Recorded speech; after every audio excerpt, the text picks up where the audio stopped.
Assalamu alaikum. Lorsque tu as commis l'adultère ou la fornication, ou que tu as consommé de l'alcool, ou que tu as joué aux jeux de hasard, ou si par exemple tu as manqué la prière, quand tu demandes le pardon à Allah, Allah te pardonnera toujours.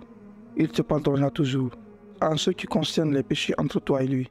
Mais dès lors que tu impliques les droits d'une autre personne, tu joues sur un terrain dangereux, car cet être humain doit d'abord te pardonner avant qu'Allah ne te pardonne. Ces péchés sont donc encore plus graves qu'Allah subhanahu wa ta'ala nous accorde le pardon.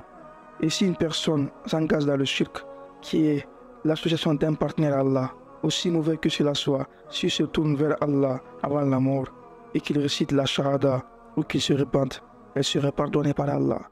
C'est dans le Coran qu'Allah dit clairement qu'il pardonnera tous les péchés, à moins qu'une personne ne meure en état de shirk. C'est donc un territoire très dangereux.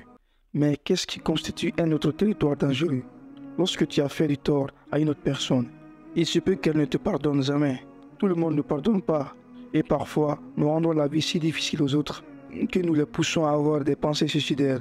Et nous pensons que nous allons nous en sortir comme ça. Quand tu as poussé quelqu'un à avoir des pensées suicidaires, ne pourrais-tu pas lui donner les moyens d'asile? Ne pourrais-tu pas lui parler, le rassurer? Ne pourrais-tu pas lui donner des conseils? Ne pourrais-tu pas le faire savoir à quel point Allah est miséricordieux, de sorte que tout ce qu'il a fait puisse être effacé? Ne pourrais-tu pas lui donner quelques mots réconfortants pour lui dire que quel que soit le mal, quelle que soit la difficulté ou l'épreuve qu'il traverse, Allah le facilitera la tâche. Les bons jours viendront certainement. Au lieu de cela, nous les écrasons sur le sol au point qu'ils envisagent de se suicider. Qu'Allah nous protège. Je n'aimerais jamais être une personne qui fait des victimes à cause de ses paroles, de ses actions ou de ses actes. Pourquoi un musulman ferait-il cela? Subhanallah. Est-ce qu'il croit vraiment en Allah?